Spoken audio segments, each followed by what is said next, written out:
each soul is secretly connected to the soul of the world. So when there's turmoil in the world, the soul feels it. And that's why we can say we're going to turn away, and yet we turn back again to see the next drama, the next problem, because our soul is connected to the world and is connected now to the deep suffering of the world. And of course, as the accepted patterns in life get more and more disrupted, we become more and more vulnerable to feelings of insecurity, anxiety, and fear. And one of the few ways to settle the anxieties and reduce the fears is to feel connected to a deeper self within. The old idea was that the soul is not defeated by disturbances in the world. And if we can be connected to the deep soul or the deep self, then we can be witnesses to what's going on, but not necessarily be overwhelmed by it, not necessarily become completely depressed by it, and not necessarily become overwrought with anxiety by it, but rather we can be tracking how our deep self would have us live in the midst of the catastrophe, let's say.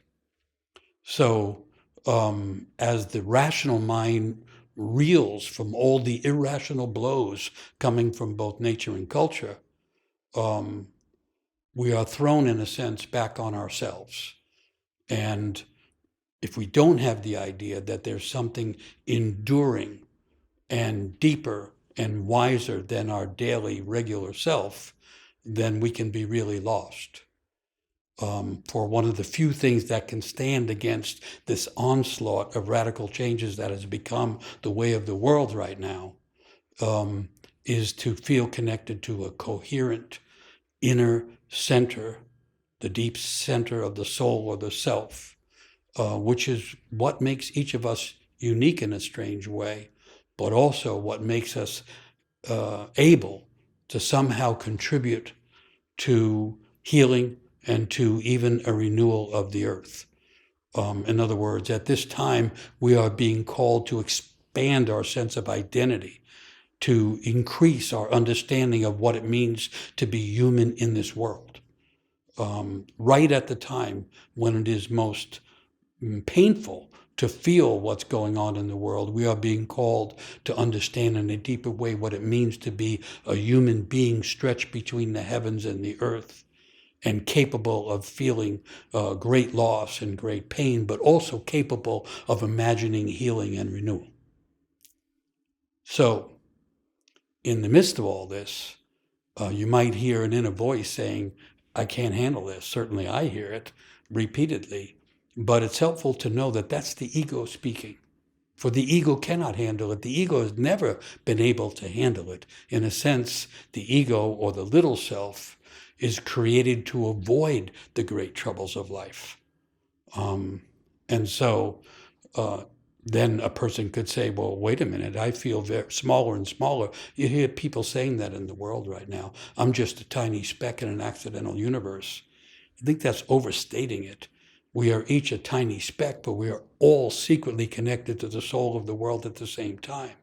I'll go back to Rumi, who said something like, you say I am so small and I can barely be seen in all of this. How can there be a great sense of love and a great meaning of life hidden inside me? Friend, listen, look at your eyes. They are small, but they can see enormous things.